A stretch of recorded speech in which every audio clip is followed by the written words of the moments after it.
Hey guys, this episode is brought to you by Sinusoid Cables. If you're looking for an off-the-shelf product or want to build a custom cable to your length and cable type specifications, head on over to sinusoid.com. They make cables. And smiles.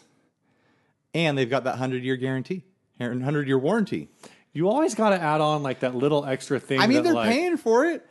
Give them a little extra is what I say. I'm just like, I got a clear, concise commercial here. So it's a pitch. Anyways, 100 years. Your grandkids are going to be exchanging these cables. Yeah. Why not, right?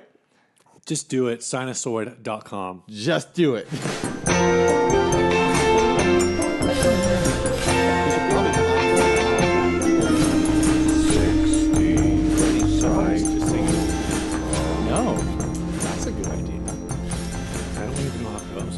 Hey, this is Ryan. And this is Steve. And you're listening to 60 Cycle Hum, the guitar buying, selling, trading, fixing, modding, breaking, reviewing, playing podcast. You forgot. Did I forget trading? You forgot. Oh, shoot. I talked trash. I think you forgot fixing. I talked trash on you last week and then I screwed it up. It's pretty hard to remember. It's a lot of words. That's for sure. I should probably make a shirt for us with all those words on it. Upside down so we can read it while we're doing it. You're going to make me spit my drink out, Steve. Awesome. Spit take. Spit take in the first 30 seconds. Spit take. Ruin a microphone. That's skill set. All right. What's new with you, Ryan? Well, it's not super new, but a few weeks ago I played at Tiki Oasis. Yeah. Which was a lot of fun. It's a huge tiki convention party weekend bender. Is that put on by one of the local clubs or like what's the deal with that? I forget the details of who puts it on. It's not someone local. They bring stuff in for it. Okay, because I thought I had seen something in your advertising that it was like done by like the Ken Club or something. So they do the room parties, which is nuts. Let me explain Tiki Oasis to you. This event takes over an entire hotel, like a big hotel. Yeah. Like a 1,000-room hotel. Right. It's nuts. I think this thing's got like 10 stories. Crazy. It's like a huge hotel that usually services like the tourism industry here in Have San you Diego. mentioned how big this hotel is yet? It's a big hotel. But anyways, the entire hotel booked out for this thing, and it sold out this year in like 5 minutes. Dang. In the main courtyard area where there's the pool, they have stages set up, and they're doing shows. There's people like carving tikis. They're setting up tents where people are selling their wares. They're having conventions and like meetings and stuff like that, and like showings of movies and different pieces of culture in different parts of the hotel. And then at night, when the planned part of the convention shuts down, when they, everyone out of the pool, get out of here, like the main stage is shut down. People rent out hotel rooms and they turn them into pop-up venues. Right. And this isn't like a couple people. This is like, there was like probably 10 or 15 pop-up venues there. So I played these things. I played it 2 years ago and then I played it this year. And they are bananas. Like the person who rented the room, it was hosted by Ken Club, which is a local venue here in San Diego, over in Kensington. That's why it's called Ken Club. Right. You can get there right off of getting into the geography podcast. But anyways, you take the 805 to Adams Avenue. Well, that's if you're coming from the north, Steve. But but anyways, they rent out 2 rooms that are right next to each other. Right. They take all the furniture from the bigger room and move it to the smaller room to empty out the bigger room so you can fit like 100-something people in there. They set up a little stage with a PA and lights, and they have a bunch of bands play. There was like 3 or 4 bands that played that night. And it's all going on at the same time. There's like I said, 10 or 15 other rooms doing the same thing at the exact same time. It starts at like 10:30 at night. Yeah. I didn't get home till like 4:30 in the morning. Well, we're going to talk about that, I think, a little, because you actually played at what, like midnight? Probably close to 11. We played first. 11? But it was a situation with our room where playing first was headlining. So interesting. I was stoked to play first. Okay, cool. Because the dynamic of the room like died off later because people started going to bed. That's why headlining sucks. Headlining does suck. Playing first is headlining. Remember that, kids. No, well, it depends on your bill. And it really depends on the setup. Depends on how famous you are. We've said this before. If you're a local, like if it's an all-local show, unless your music scene is really strong, I guess, the idea that like the best band plays last doesn't exist. That exists when you're going to. It's actually we had the Jimmy Eat World Incubus show recently in San Diego, and so the opener was Judah the Lion. Never heard of them. They're on the radio. Do you listen to 94.9? Anyway, what's their song? They got a banjo in it. Oh, okay. It's like it's kind of like hip hop bluegrass. Yeah, I know which one you're talking about. All right, so Judah the Lion, Jimmy Eat World, and Incubus headlining. So that's one where you actually have like a pretty strong setup. But it's interesting because I saw some photos from like the Judah the Lion set, and there weren't really like a ton of people there. Oh, bummer. But anyway, what we've always experienced in the local scene with different bands we were in, people would be like, "Oh yeah, you guys are really cool. We're gonna let you headline." But like we didn't really have a draw, so if you really want to like build your following, you don't want to headline. And it's like our friends didn't want to stay out until 12 o'clock at night to watch us play some dumb punk rock show. It's all about not putting the band that you think is the best as the headliner, but just putting the band that you think can bring the most people and get them to stay out, which was never us. So the joke was always that like the real headliner, if you have a 4-band set, is like band 3. Yeah. Because after whoever the most popular band is, everyone goes home. And we did shows where like the most popular band played first, and by the time we played last, like there was like 15 people there. Oh man, it's the worst. And there was like 100 people at the beginning. Anyway, point being, very cool. You played first, and the most people were there. Yeah. The room was just packed. And then so if you played at 11, was the expectation that you would just stay for all of the bands? Was that kind of the plan? Here we decided to stay for all the bands, mostly because Tiki Oasis is a ridiculous party and you want to stick around. Right. Like it's completely nuts. Like everyone's in costume. Yeah. The drinks are just like pouring like crazy. There's drinks everywhere. Right. And also, it's really tricky to load in and out of there. Mm-hmm. And at a certain time, the security comes up and they start like grabbing people who don't have wristbands and kicking them out. So we have to stay kind of tethered to the room or to our floor, anyways. Because if you enter their stairwell, they start kicking people out. Gotcha. But something that was fun about it, getting back to gear, is that we used the katana for it. Oh. When we had practice, I had my my rhythm guitarist Ariel. Mm-hmm. You've heard me talk about him before on the show. Well, listeners. he's done YouTube demo. Yeah, he's done with videos with us. A few different products. Yeah. So I was like, hey, here, use the katana. He didn't want to haul his amp in from his car because he's got this great big Bandmaster. Right. And he was like, hey, do you have like a lightweight amp we can use at the show instead of my Bandmaster? I was like, oh, how about the katana you're using right now? And he's like, perfect. And we cranked that thing up. I don't think it was even on the 50-watt setting. It was on the 25-watt setting. And it completely slayed. It worked perfectly. Cool. So were you guys going a little lighter because you were in a hotel? No, we were loud. Volume? Dude, we were loud. Okay, cool. Like super loud. So I'm stoked at how well it performed. And now I'm looking at my rig and I'm like, do I need to buy a second, or do I need to pressure him into buying one? And that'll be our problematic show rig where like you don't want to haul in heavy stuff, so you bring in light things. Everybody's just playing katanas. Yeah, but then what do we do for the bass player? Because his rig is super heavy. Buy a katana. But then he's got less stuff. Buy a katana 100, and then put a 15 in it. Yeah, I don't know if the cabinet will actually allow He's that. always had trouble getting enough headroom out of his amps, too, which yeah. is weird. Like, he's always, like, trying to find a bass amp that'll work for us. You can get up. What does he play? The last time I saw him, he was playing, like, a Fender Rumble. He's using his old PB now. Like, his original. He tried a bunch of other stuff. What was it, like a TKO? I don't remember the model number, dude. It's probably, if he's having headroom problems, it's probably just, so some of those PVs are 100 watts and some of them are 300 watts. So it depends on which one it is. I think he's got a 300 watt. But it's just like he can never get it quite loud enough. And part of the problem is I use the frickin' acoustic here. Right. And I'm louder than everyone and he's trying to keep up. And I just need to learn how to turn down is the biggest issue. But yeah, I was really impressed with how well the katana held up. Which channel do you use on the acoustic? The first one. So, and the first one, has a actually has a audio. I think it's an audio taper pot, so it's actually a smoother volume roll up than the second channel. So that's actually the second channel is like really hard to use. It's 0 to 60. Yeah. Like I'm still with the smooth taper on the first channel. It's still like I'm like at 1.5, like 2 on the knob. No, that and amp I'm cranks. blowing people over with it. Especially with guitar, that amp cranks. Yeah, it is ridiculous. It is way overkill.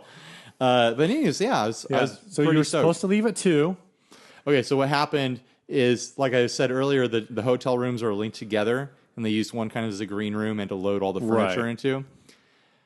Someone went in there, and they latched the front hotel room door, and then they left through the connecting doors and accidentally closed the door, and it locked behind them. So did nobody have the key to the interconnecting door? The key was on the other side. There was no key into the bigger room. So this thing was double locked from the inside. Right. So I ended up staying there 2 extra hours. The whole band stayed there waiting for the door to be open so that we could get our gear out and get out of there.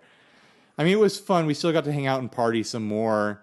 And there was still stuff going on when we left at 4 o'clock in the morning, which was nuts. Presumably, like, since they've got the whole thing booked, normally when you book a hotel room, you don't have to be out of it until 10 a.m. You guys should have just gone home and then come back at like 9. Well, that's what that's what the guy was pitching. Like, oh, come back tomorrow. Come pick it up. And I was like, I don't want to come all the way back here. Right. I'm here now. And like, we all carpooled to get in there because the parking is tough. Yeah.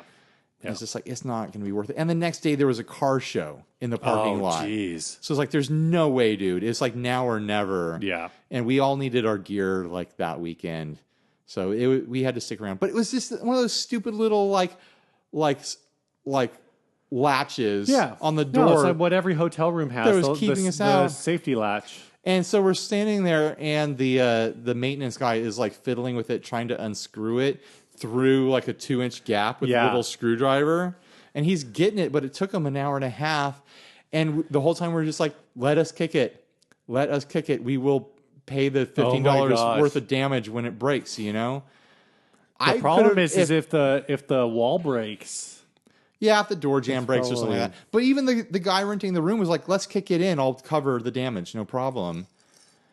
But the maintenance guy was like, no, it'll be my fault and this and that. If I had a set of channel locks, like the big like monkey wrench channel locks, I could have just broken that lock in a second. What you need because you just clamp the two sides of the metal and push them together, and it would just shatter. What you need is one of those IKEA screwdrivers. Where it's like an Allen wrench. Oh, so yeah, you just go in totally. there and like sideways. Totally, that would have been great. Or like, I was like, let's just close the door. Let's drill a tiny hole where like the latch would go over, and then push like a wire through and open it through the door, and then you can just patch up the door with something. Like put a wood dowel in there. Yeah, you know? a lot of very creative drunk ideas. A lot of great drunk ideas I had at Tiki Oasis. Well, it sounds like you had a lot of fun. Would you do it again? Of course you would. I would do it every year. All right, let's move on. This first ad is a Molested Gibson standard guitar. Oh, you mean Satan's guitar? Molested Gibson Satan's guitar. This thing looks awesome. The problem is this is 1968. This is a rare 1963 Gibson Les Paul SG guitar. This is not a reissue. What a great showpiece for playing live on stage. The owner has had this guitar since the 1960s, and it has been redone with jazz blues, aka Jeff Beck pickups, a Bigsby whammy, and custom metal flake paint. Original case included in price. This 1963 Gibson Les Paul SG is an incredible guitar. The original knobs will be included with the guitar. Estimated guitar weight is 7 pounds. With a guitar with case is 16 pounds. Serial number provided. Buyer pays $300 for insured shipping within the United States. Do you know what the price was on this? No idea. Anyway, yeah, this. So let's just talk about everything that was changed on. I'm still really torn. So everything is gold hardware, which looks super sharp. Which looks great. The paint is a red flake. over black though. It's like usually red metal flake is over like red metallic. Yeah. This is over red metal flake over black paint, so it has like this kind of like splattered, it's very grainy kind of it's look. very cherry. Yeah. Oh, it's like it looks like black cherry. Yeah. Totally. Everything is gold. I don't know if this would have originally been all gold hardware. It's got a Bigsby. I don't know if that's original. It has a second switch on it. Oh, it does. Did you notice that? I noticed it now. And the other big thing is look at the block underneath the Bigsby. Yeah, it's like modified to mount a Bigsby to this thing. It has like a Firebird mount on it, which shouldn't be necessary. I guess it is necessary to mount that specific model Bigsby, the tailpiece Bigsby. Yeah. That modification, this extra bit of wood, is just to get it up high enough so that wraparound Bigsby can get around the edge. All right, which is crazy. My first thought is this thing looks killer. It's beautiful. My second thought isn't reactive. Obviously, a lot of people, this was described as molested. Was that described by you or the person who sent That's this? me. It says the owner has had this since the 1960s. This is a thing we've talked about on the show before. When you own something and it's new, you don't necessarily think of it like it hasn't become a thing yet. Yeah. So I mean, this is maybe a bad example. This is a bad example in a way. Okay, I go out and buy mid 2000s Tom DeLonge Stratocaster. Sure. This is a bad example already, I can tell. Yeah. And I say, you know what? I don't really like surf green or TV yellow or whatever color I happen to buy it in. I want this in gray burst, silver burst. Sure. So I get that done. I get that done. It looks fantastic. In 50 years, Tom DeLonge is a certified guitar god. He got his certification finally. Came in the mail. And people are like, dude, I can't believe this guitar was ruined. Oh, look at this awful paint job. If this guitar had the original paint job, it would be worth like $50,000. But instead, it's only worth like $5. I like your voice for this character. So, I mean, this is the thing we've talked about is like when you have something and it's fairly new, you don't think about like potential value. You just think, I don't really like the way this looks. I think a different paint job would be way cooler. I'm going to make it my own. There's no attachment to like history. There's no attachment to like, oh man, this was originally what it looked like when somebody bought it at what's the blah blah blah la dee da music store? Yeah, La Dee Da Music. 1965. La Dee Da Music is a great name. Yeah, it actually really is. Well, here's my thought experiment. Yeah. Say you're Bill or Ted. Okay. You hop in your telephone booth time machine. What kind of adventure are we having? An excellent adventure, right. Steve. A most excellent adventure. You hop in the time booth. Rufus is like, we're going to go buy guitars. Okay. And you're like, excellent. Yeah. Righteous. Let's go. You go back to 1963. Mm-hmm. You go to the guitar store. You're like, I'll take a 1963 Gibson SG, dude. And the dude behind the counter says, they're all 1963 Gibson SGs. Okay. So now you've got this SG, and you're like, that's all there is. Uh-huh. There's all just 1963s. I'm just going to, tweak it to my heart's content. Like, there's more.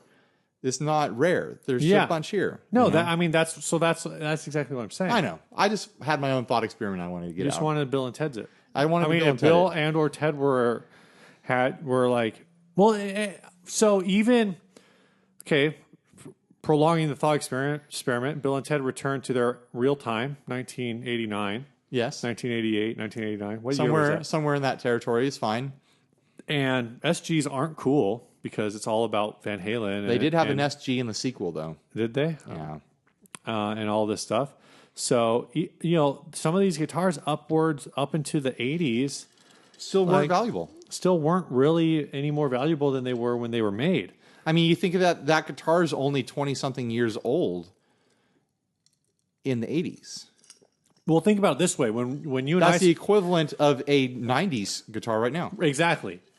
Or the flip side, the way I was thinking of it was, You know, if I God, I'm bought old. a lime green Charvel from the 80s, but I got it in like 2005 or like 2000, I don't know, 1999 when I first started playing. So it's 15-ish years old, 20 years, maybe, wouldn't it be 20, like 15 to 18 years old. USA lime green. But I knew a guy who actually was like really good at paint, or like a shop I trusted. And I was like, I love everything about this guitar. The neck's super fast. The double locking trem is awesome. But I can't handle this lime green, and got it refinished. Who cares? Yeah, it's 1999. Lime green is not a thing that's cool. Shredder guitars are on their way out. Shredder guitars are on their way out. Shredder guitars aren't cool. So I'm like, I want like a black cherry finish, you know? Yeah. Something a little more contemporary, at least for that time. You know, that no one would say anything, but maybe in another, even now, like someone would be like, oh man, this guitar was originally supposed to be lime green and you ruined it. Because like the 80s are starting to kind of like tickle that like if someone vintage. had like a crackle finish, you know, like Jackson or Right. Charvel or Kramer or something like that, and they refinished it and then tried to sell it now, I'd be like, oh, you ruined the crackle finish. Exactly. You know, Exactly. I still think it's ugly, but it was like the thing of its time. Exactly. So I would imagine, you know, maybe that's something that happened here.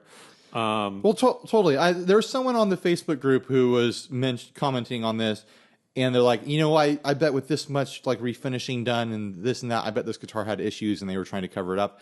I don't think that's what's going on here at all. I think somebody just... I think they loved it. I think they just... Yeah, I mean... They loved this guitar, and every time they had an idea, they put their full back into it and did a great job. I think the finish looks great. Even though that weird wood block addition that's underneath the Bigsby, which is, by the way, for the listeners, is refinished. So the whole thing is finished perfectly. Like it matches. I'm saying they added a piece of wood and then refinished over it to lift up the Bigsby. Right. It looks kind of cool in like a Firebird sort of way, you know? Everything about this looks awesome. It's all well done. I wish the price I could see... all the gold hardware looks awesome, but the fact that the pickups and everything else match so well makes me think that this was done during like Jeff Beck's peak, which would have been like in the 70s. It has a 70s vibe to it. Again, I don't know, what would you pay for this? I'm betting this was done in the 80s, early 80s. I'm thinking I would be willing to do. I wish we did have the. So the one price. thing that's throwing me off is the gold is so shiny, and I feel like if it was that old, it wouldn't be so shiny. But my gut price on this is somewhere in the 2000s. I think the price on it was way higher than that. Oh, I'm gonna try really? to find it right now. I mean, it's hard for me to put it because if it is, you know, it's 1963, but it doesn't have the original pickups. It doesn't have the original knobs, so apparently you can get them. And I'm sure it plays incredibly. I just remember this link didn't have a picture on. But you know, I just I don't know. Beyond that, I just don't really know. Totally. It's hard. It would be really hard to price this. And again, I guess I would chalk this up to that thing we were just talking about, which is you can't predict what will or won't be like an amazing guitar, amazing in a collectible sense.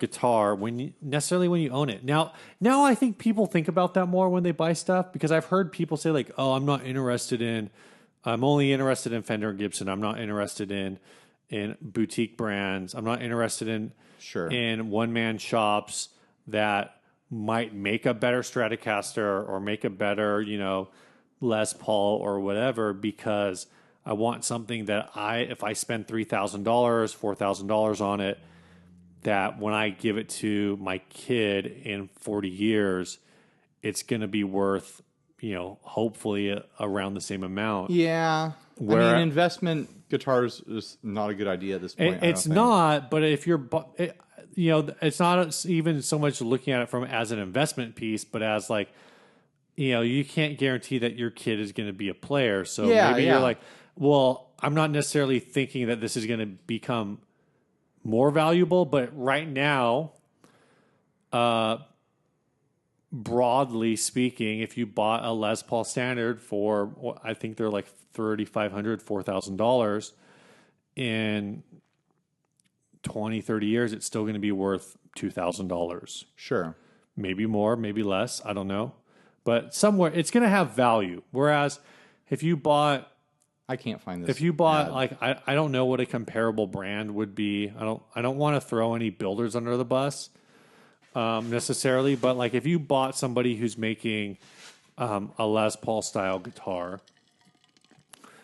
and maybe they make the best one, they make one better than anybody else, and they also charge $4,000. So you buy it, but then that in 5 years that builder like dies off, and even though they made the best one, they weren't ever popular enough for widespread like people to really know what they are. So you've spent $4,000 and now you can't sell it, right? Because nobody's interested in buying it for more than like $800. Yeah, yeah.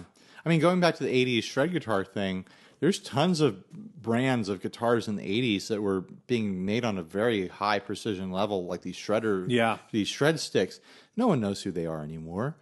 Like you could, if you knew what you were looking for, you could probably find them in pawn shops randomly and be like, "Hey, I'm going to pick up that guitar there for $300," and then go home and find out that someone paid like $3,000 to have it made or whatever. You know. I am going to move to veto this topic. Okay, what do you want to do instead? I don't know. I just want to keep moving. I just don't think it's that interesting. Do we want to pick another ad? Let's do the next ad on our listing, Okay. which is called Hybrid Materials, and was sent by Jordan Hensley. Thanks, Jordan. I think the Molested SG was sent by Chris Reynolds. I don't think I said that. Well, then maybe we could find it if you know who sent it. I did. It was Chris Reynolds. All right. Well, what was the price on it? Oh, I don't know. Oh, well, you said you found it. No, the name was next to the ad on the thing. Oh, okay. All right, this was sent by Jordan Hensley. This was actually posted to Reddit. It is a Stratocaster sort of shape. It is half acrylic, half some kind of wood. Basically, what it looks like happened is somebody broke a Strat body in half. Which, how do you even do that? I don't know. Maybe they just like took a chisel to it. What I imagine is like maybe you had a screwdriver and a hammer and you were just sitting there like smashing on it, or like a chisel. You would have to like have one side in a vise and run over the other side with a car or something for this to happen. Yeah, I don't know. It's pretty crazy. But then what they did is they filled in the rest of the shape with acrylic. I think this thing looks kind of cool. I am going to give the concept a 5 out of 7. A perfect 5 out of 7, if you know what I mean. Yeah. But the execution here is like a 2 out of 20 in my book. I feel like this is like, excuse me. I feel like this is like midway. Like I feel like it needs some clear coat on that wood. The trim has to be blocked because you can't do anything else with it. If they had executed the correct like Strat shape of the top horn, I would have been more impressed. Yeah, okay, there's a picture of the back, and there's like a bubble on the acrylic meeting the wood, which is gonna happen, but it's like that takes off some execution points here. Otherwise, I really like the concept. I would like to see this done well. Right. Okay. That's fair. Yeah, I kind of dig this. Do you remember years ago there was that Jaguar body on eBay that was completely termite ridden? I believe we talked about it on this show. We have talked about it on this show. This is basically what I wanted to do with that guitar. Right, just fill it in. Like soak it in so much resin that like parts of it are transparent, but it's like become reconstituted to be structurally sound, you know? Well, if you want to talk about reconstituting, your wife sent this in. This is the my wife. This is the recycled skateboard guitar. Oh, yeah. This was made in Canada. It looks like you found your ad to replace the bum topic. And this one's really interesting. So your wife was like cruising Etsy, found this thing. They just call it recycled skateboard guitar.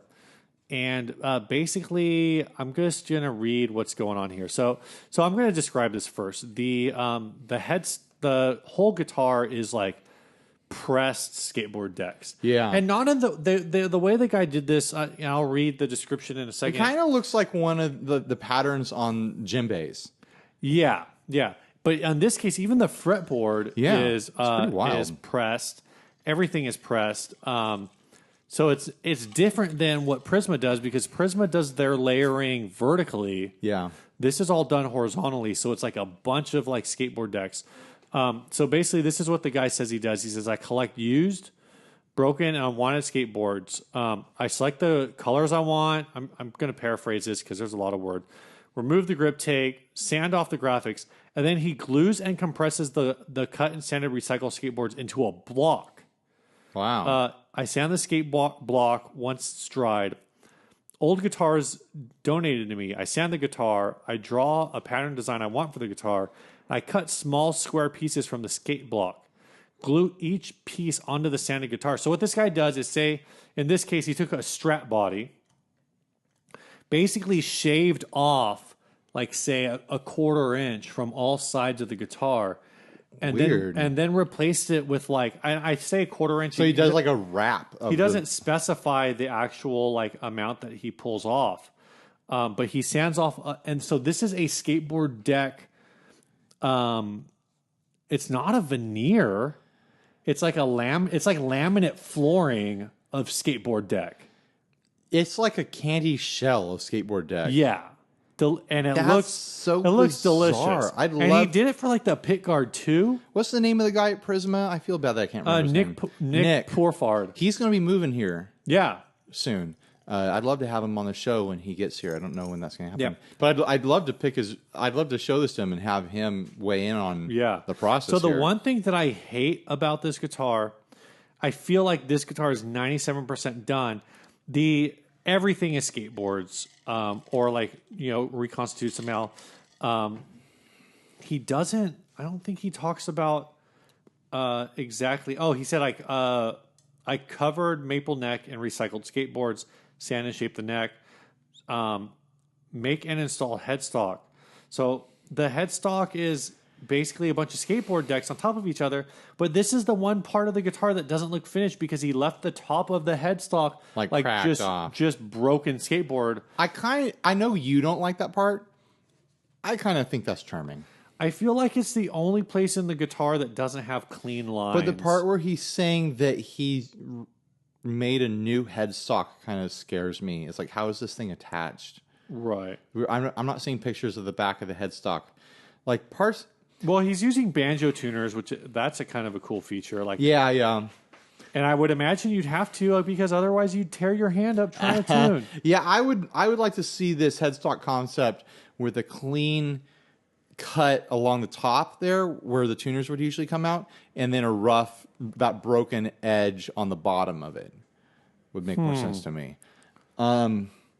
This seems like this guy's done it all the wrong way and gotten results that look good, but he's just killing himself with this process here. Oh, well, he's like reinventing a guitar that already exists when he should just be building a new guitar from scratch, right? But that's the thing, is this guitar is an art project. Like that was like the idea, is like it's an art project.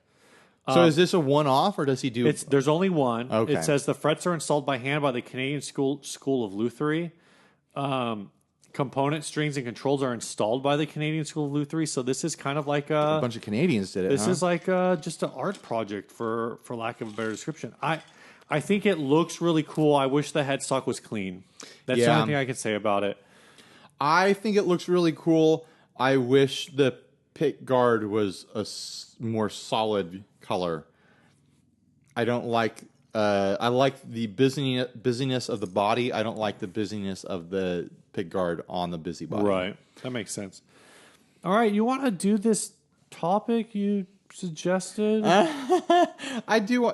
Are you sure that this isn't the one that you wanted to veto? I kind of want to veto this one too. I don't want to veto it. I think it'll these be questions fun. are awful. But that's what makes them great, Steve.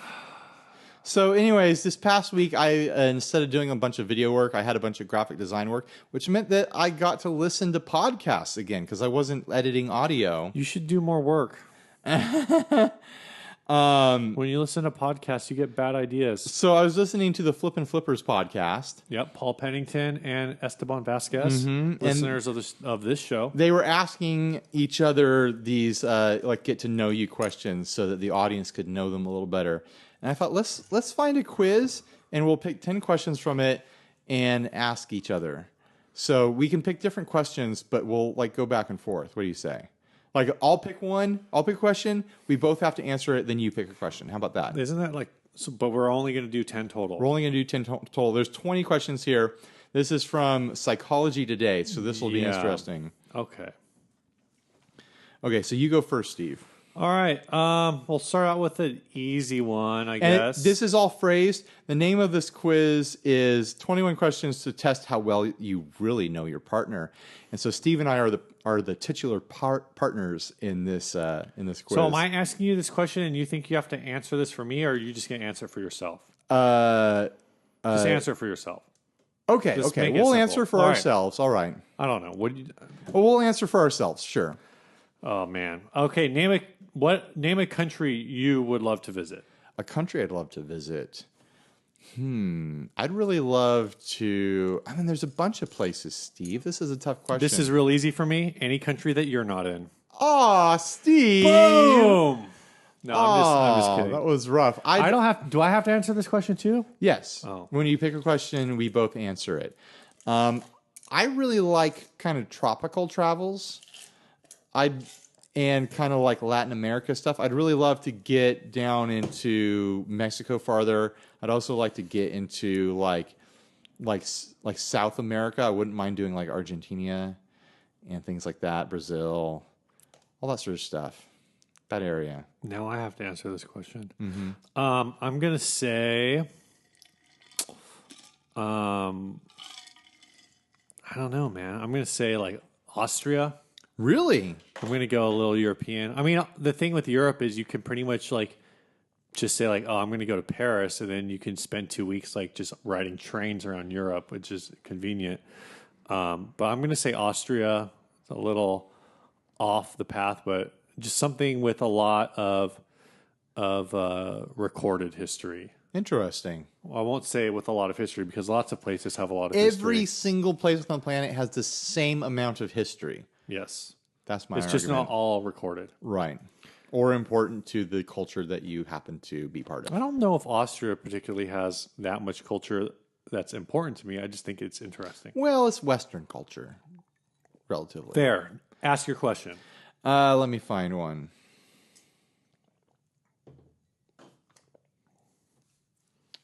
Oh, this is the boring part of the show. See, this is why this was a bad idea. Bad idea. I should have been picking while you were answering. You should have been. We're gonna have to do this 9 more times. I know. What's your partner's least favorite housework task? So this is for ourselves. We're answering for ourselves. We're gonna jump the partner What part. is my least favorite housework task? Is cleaning the cat box. That sucks. That being said, there are a lot of housework things. That's why I don't have a cat. There's a lot of housework things that I don't do. Okay. Or I don't do them very frequently because I just forget to do them. But the one that I definitely am forced to do on a regular basis because cleaning the cat box, you hit a critical mass where you either do it or you die.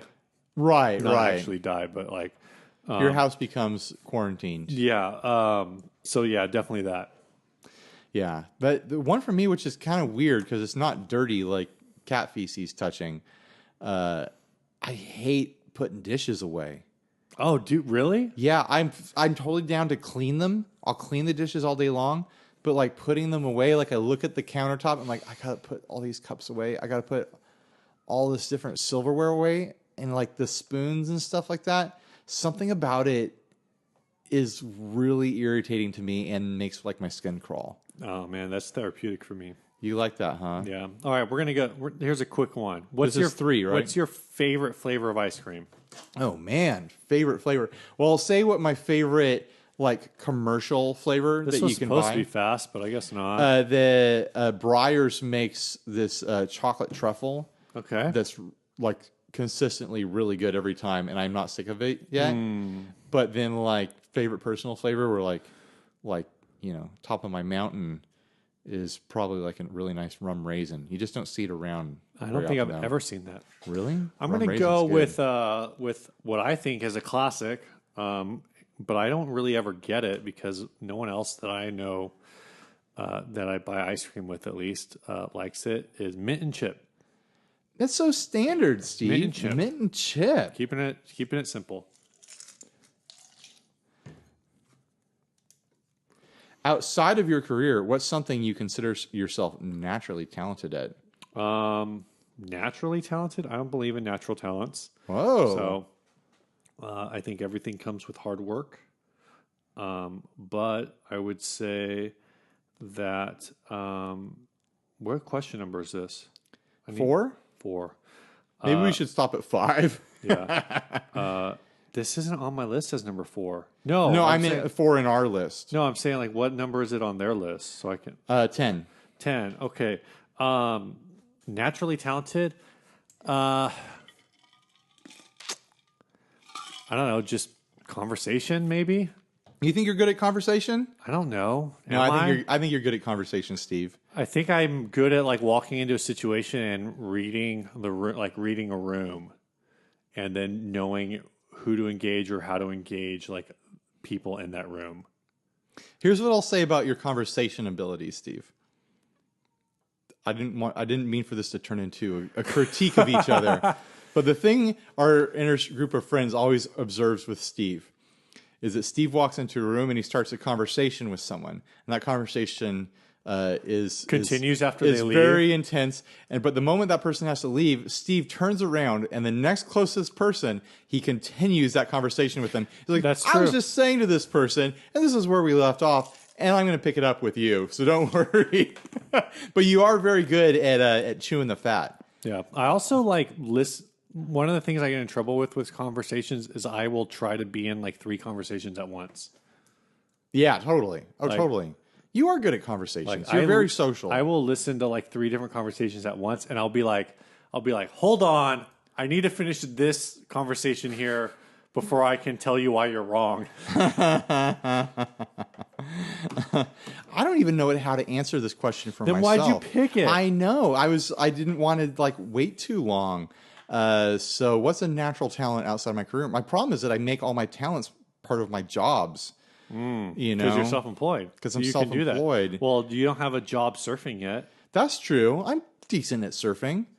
Yeah, that's it, Steve. You figured it out. You know your partner well. I actually surfed in a competition a few weeks back. And you were eliminated in the first round. I lost immediately, so I can't be that good. That was because the waves weren't good and this and that. I like this question. Maybe this will be... do you want this to be the last one? Let's be the last one. This will take too long. Of all the ways there are to die, which do you fear the most? Oh, man. Good question, Steve. No, screw that question. Oh. Let's keep this podcast tangential.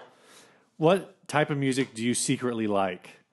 What is a musical taste that you have that most people wouldn't know that you enjoy? Probably that I enjoy like kind of like old school rap and hip hop from time to time. I think most people would be surprised. That was, when you started talking, I was like, where's he going to go? I'm like, I bet he's going to go with Public Enemy.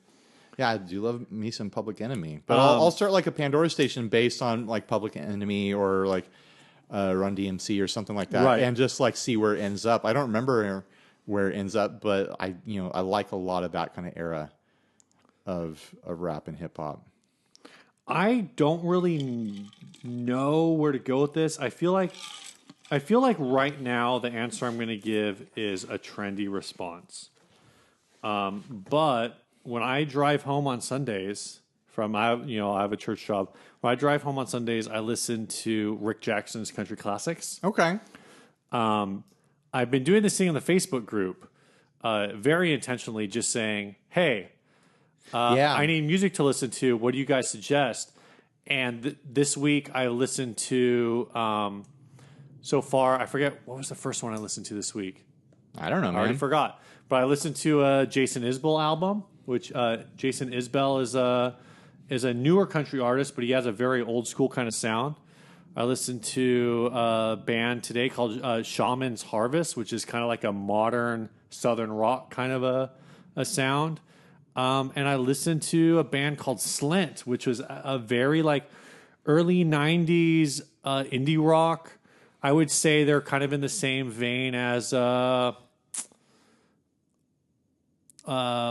maybe not as mathy, maybe not as like technical as like Fugazi, but that sort of like raw indie rock, proto emo, proto hardcore. Like I say proto hardcore in the sense of like proto modern hardcore, or metalcore or whatever you want to call it, post hardcore of like the early 2000s. Like I feel like Slint would have been a band that would have had a lot of influence musically on artists like Modest Mouse, Gotcha, and stuff like that. And so I really actually the reason I put those up because people always say like, oh, what kind of music do you normally listen to? And the whole point is that I don't want to listen to the music that I normally listen to. Oh, totally. I want to listen to something completely different. No, that's a lot of fun. The other response that I thought about giving for this, though I don't like go out of my way to listen to them. I have another response too. Is Hanson. Sure. Hanson is very listenable. Of course, most people only know them for Bop. But I feel like at this point, a lot of their later I feel stuff, like that stereotype is aged out. Like, how many people are there around now that listen to new music who would even be familiar with Bop? Because that's 90s. That's very 90s. But I think people our age, like a lot of people our age who listen to like Counting Crows or whatever, Blues Traveler during that time, like other bands that were popular at the same time as Hanson have moved on to like other currently popular bands. Okay. You know, I'm just saying anyone under like 28 isn't going to know Bop. Sure, but they're not going to know anyone under 28 is just not going to know Hanson. Right, that's what I'm saying. At all. Yeah. So if you're under 28, you have no idea what I'm talking about. Yeah, I guess. Exactly. But friend of the show, but maybe not listener, Ben Kashuk. Yeah. He went to Hanson Days. Well, his wife is his wife a mega drugged fan. him to Hanson Days. His wife drugged him and took him to Hanson Days. And he went because there are apparently a couple breweries in Tulsa that he wanted to check out. Hey, there you go. But I guess from what she has said and from what his Facebook feed has indicated, he walked away from that like a huge Hanson fan. Well, he's a musician, and they're musicians. Like, and they are talented, and they're talented guys. They basically spent the last like 15 years as like independent artists, and been decently successful at it. Yeah. So my side answer to this question, like what music do you listen to that's surprising? That was the question, right? Yes. I've been listening to a Mexican radio station a lot lately, and it's a Mexican rock station. Interesting. And I've really been enjoying it. It plays this really interesting combination, like mix of music. Right. Like sometimes it plays straight American music, but it plays like the craziest B-sides you've ever heard. Like songs from bands that I thought I was familiar with. I'm like, where did they find this song? I've never heard this before. Like, I've never heard this Police song before. I've never heard this, like, so they play a ton of... Do they play a lot of, like, is it a lot of English language music? It's like 30% English music. Okay. English language. They'll play a ton of new wave and then, like, 90s alternative. Interesting. But then they also play... I was trying to pick up on the word that they used to describe it, but it's in Mexican covers or Spanish language covers of American songs. So like today I was listening to like someone like do this incredible Spanish version of Call Me by Blondie. And it was so cool. It was like not the original instrumentation at all. Right. But it was like really like in the same vein, but just a little different. It was really a lot of fun. And then sometimes they're playing like just full on like Mexican alternative rock hits. Right. And it's just a really fun thing to listen to. Is that a local station or it's a local station? I'll have to get that information from Yeah, you. yeah. That It's sounds a lot like of something fun. I'd be into. And part of the neat thing about it is that, you know, all the advertisements are in Espanol. Right. And so like they kind of just go over your head and they don't like distract you. Yeah. You're just like, oh, it's just kind of going on in the background. I'm not annoyed by the same mattress commercial happening 1,000 times, you know? That's crazy. Well, you know, I think I feel like that's a good question to wrap this on. I'm glad we're only doing 5. Well, how do you not want to die? Any forms of asphyxiation. Yeah. Or being buried alive, which is also sort of a form of asphyxiation. This is going to sound weird. I don't want to starvation. I don't want to die without experiencing it. I want to experience my death. Like, so I don't want to get like shot in the back of the head and just be out like a light. You want to be shot in the front of the head. I don't want to be shot in the front of the head either. You want to be shot in like the gut. Any part of my head. You want to be shot in the stomach. I want to feel the life leave. I want to feel the life leave my body. I don't want to die in my sleep. You know. I want to lay in. I don't want it to be painful, but I want to be sitting there and like, oh, here I go. Oh, that feels like my lungs are shutting down. You know. I want to experience this. It's the last thing you get to experience. Today we learned that Ryan might be a psychopath. All right. I gotta go restart the camera. This last ad is an Ovation Adamas acoustic electric guitar, $100. Selling my Ovation Adamas acoustic electric guitar. This guitar had a broken top, so I built a new one for it out of plywood, complete with support braces on the underside. It may not look amazing, but the electronics on it are actually really good, and it sounds really nice, and I don't get any feedback through it. These guitars go for about $1,600 new, so if you're looking for a nice acoustic electric on the cheap, this may be a good option for you. Mind you, it doesn't sound great unplugged, but I don't think I've ever played an Ovation that does. That's a fair point. Okay. Text preferred. Oh my gosh, text preferred. I love that. Or call if interested. Phone number $100. This is in presumably. I didn't look too closely at it. Yeah, I don't know where it is. But because this was sent by Spencer Hyam, thanks Spencer. I assume this is somewhere in the greater Los Angeles area, and on the map it looks like there's the Santa Ana River. Yeah, and I gotta say, for $100, I'm sort of a little bit interested. Well, this is another one where I'm like, the concept is good. I don't like those. I don't know why they decided to put F holes on it. Well, here's what I'm gonna say. I like the F holes, but they're too big. Those F holes are humongous. Yeah, I've never seen F holes that big. Like proportionally, if this guitar was the size of a violin, those F holes would make sense size wise. But because it's a guitar, those F holes have got to be like 16 inches, 17 inches long. They're huge. They might even be longer than that. That might be 20-inch F holes right there. And the other problem with it is the left F hole on the top edge of the guitar looks like it's touching the bridge. They did not get it close enough to the edge of the guitar, and it's touching the bridge in a really awkward, like visual way that I do not like at all. Other than that, I think the concept is really interesting. Changing the top on an Ovation, and then the F hole thing is interesting to me too. Like I think it's a cool look for an Ovation because you've already got that. I guess you've got that like medieval lute look with an Ovation with the round back, you know? I don't know. I think the F holes look, maybe it's the size, like you said. I just think it looks off. I would have preferred that they just drilled like a series, like a 1-inch circle, like that you normally see on Ovation, like a 1-inch circle and like a couple half-inch circles and a couple quarter-inch circles. That's always my favorite. With the leaf design around it. Yeah, with the laser cut leaf. I always thought those looked really cool. My uncle had one of those in the 80s, and I always thought, like, oh, that must be the best guitar in the world. Yeah. You know? Yeah. Well, let's start by thanking our sponsor. Oh, we're done already? I think we are. Okay. Are we not? I guess we're done. I don't have anything else to say. Well, what do you think about the plywood part of it? Like, the guy just It's $100. The guy went down to Home Depot and got a piece of plywood. Yeah, it's $100. It doesn't bother me. That's probably the thinnest piece of wood you could buy at Home Depot. Well, I'm wondering if it is thin. What if it's thick plywood? Who cares? How thick could it be? Pretty thick. Yeah, I guess. Like an inch and a half? I don't know. Yeah, you're right. Might as well be a solid body. At that point, Yeah.